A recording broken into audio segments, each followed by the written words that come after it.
আসসালামু আলাইকুম প্রিয় নবম দশম শ্রেণীর শিক্ষার্থীরা। আজকে আমরা শিখব কিভাবে একটা নির্দিষ্ট ত্রিভুজে অন্তবৃত্ত অঙ্কন করা যায়। তাহলে চলো শুরু করা যাক। একটা নির্দিষ্ট ত্রিভুজ দেওয়া থাকবে এবং ওই নির্দিষ্ট ত্রিভুজে আমাদের অন্তবৃত্ত অর্থাৎ ওই ত্রিভুজের ভেতরে বৃত্ত অঙ্কন করতে হবে। এজন্য আমাদের প্রথম যে কাজ করতে হবে সেগুলো হলো একটা নির্দিষ্ট ত্রিভুজ অঙ্কন করতে হবে এবং এই ত্রিভুজের তিনটা কোণ রয়েছে। আমরা এই ত্রিভুজের এই কোণ এবং এই পাশের সি কোণকে, বি কোণ এবং সি কোণকে প্রথম পর্যায়ে সমদ্বিখণ্ডিত করব। সমদ্বিখণ্ডিত কিভাবে করতে হয় আশা করি তোমরা সবাই আগে থেকেই জানো। তাহলে আমরা কি করব, এই কোণারে একদম শীর্ষবিন্দুতে কম্পাস বসাবো এবং একটা নির্দিষ্ট ব্যাসার্ধ নিব, নির্দিষ্ট একটা ব্যাসার্ধ নিয়ে নেব ইচ্ছা মতো। এই ব্যাসার্ধ নেওয়ার পর এবার এই বিন্দুতে একটা ছেদ করবে এবং এই রাশিটাকে এখানে একটা ছেদ করবে। এবার আমরা কি করব, এই ছেদবিন্দুতে বসানোর পর সমান নিলেও হবে বা অর্ধেকের বেশি নিলেও হবে, অর্ধেকের বেশি নিলেও হবে। আমরা দুটো বৃত্তচাপ অঙ্কন করব, দুই কর্নারে বসাই, দুই কর্নারে বসে আমরা বৃত্তচাপ অঙ্কন করব। কি করলাম, এই কর্নারে বসানোর পর একটা নির্দিষ্ট ব্যাসার্ধ নিয়েছি, আবার এখানে বসাইয়া আরো দুইটা বৃত্তচাপ অঙ্কন করছি। বৃত্তচাপ দুইটা একটা ছেদবিন্দু তৈরি হয়েছে। এবার আমরা এটাকে খুব সূক্ষ্মভাবে যোগ করব, খুবই সূক্ষ্মভাবে যোগ করতে হবে, কারণ বৃত্তের সম্পাদ্যগুলোতে ভুলগুলো খুব সহজে বোঝা যায়। আমরা এইটাকে যোগ করিয়া দিব। ঠিক একইভাবে আমরা এই যে সি কোণ রয়েছে, এই সি কোণকে সমদ্বিখণ্ডিত করব। এখানে ইচ্ছামতো আবার ব্যাসার্ধ নিয়ে নিতে হবে।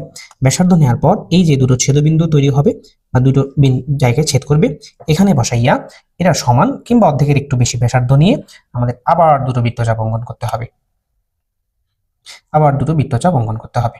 ঠিক একইভাবে এই দুটো বৃত্তচাপকেও খুবই সূক্ষ্মভাবে যোগ করিয়া দিতে হবে।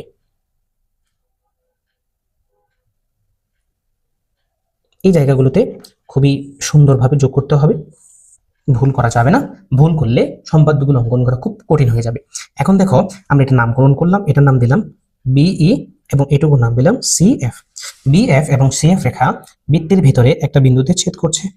এই বিন্দুটার নামকরণ করব আমরা ও বিন্দু করব। এবার আমাদের এই ও থেকে বিসি এর উপরে একটা লম্ব অঙ্কন করতে হবে 90 ডিগ্রি কোণের মতো। ঠিক এক্স্যাক্টলি 90 ডিগ্রি কোণ অঙ্কন করব না আমরা, এখানে দেখো, তাহলে দেখো আমরা যদি এবার এই জায়গা থেকে একটা বড় বৃত্তচাপ নিই, তাহলে এই বৃত্তচাপটা কি বৃত্তটার বাইরে চলে যাচ্ছে। আবার যদি একটু ছোট করে নিই তাও কি হয়, বৃত্তটার ভিতরে চলে আসতেছে।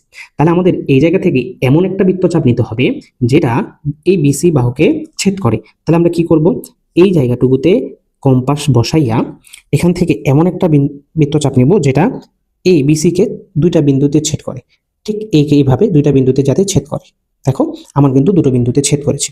একটা বিন্দু হলো এই যে এই জায়গাতে এবং আরেকটি ছেদবিন্দু হলো এই যে এই জায়গাতে। এই দুইটা ছেদবিন্দু তৈরি হবে, দুইটা ছেদবিন্দু তৈরি হবে। এই ছেদবিন্দুর যে কোনো একটাতে কেন্দ্র করে এটা সমান ব্যাসার্ধ নিলেও হবে কিংবা অর্ধেকের বেশি ব্যাসার্ধ নিয়ে আমাদের কি করতে হবে, এবার এইখানে দুটো বৃত্তচাপ অঙ্কন করতে হবে।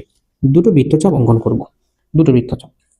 এই বৃত্তচাপ দেওয়ায় দেখো এবার আমরা কি করব, ও থেকে এই বৃত্তচাপগুলোকে বৃত্তচাপটার সাথে যোগ করে দেব। পুরোপুরি যোগ না করলেও চলবে, শুধু আমাদের ত্রিভুজ পর্যন্ত যতটুকু দরকার ততটুকু যোগ করলেই হবে, ততটুকু যোগ করলে। আমরা নামকরণ করলাম, এই বিন্দুটার নাম দিলাম আমরা ডি বিন্দু, নামকরণ করলাম ডি বিন্দু।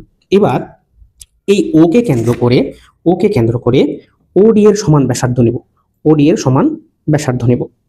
ব্যাসার্ধ নিয়ে আমরা দেখব যে আসলে তিনটা বাহুকে ছেদ করছে কিনা, তিনটা বাহুকে ছেদ করছে কিনা। ওডি এর সমান ব্যাসার্ধ নেব। দেখো যদি ছেদ করে যায় তাহলে আমরা কি করব, এখানে একটা বৃত্ত অঙ্কন করে ফেলবো। দেখো যে ওডি এর সমান ব্যাসার্ধ দিয়ে আমরা একটা বৃত্ত অঙ্কন করব যেটা আসলে এই তিনটা বিন্দুকে কি করবে, ছেদ করবে। তিনটা বিন্দুকে, তিনটা বাহুকে ছেদ করবে। এই বাহু, এই বাহু এবং এই বাহু, তিনটা বাহুতে কি করবে, ছেদ করবে।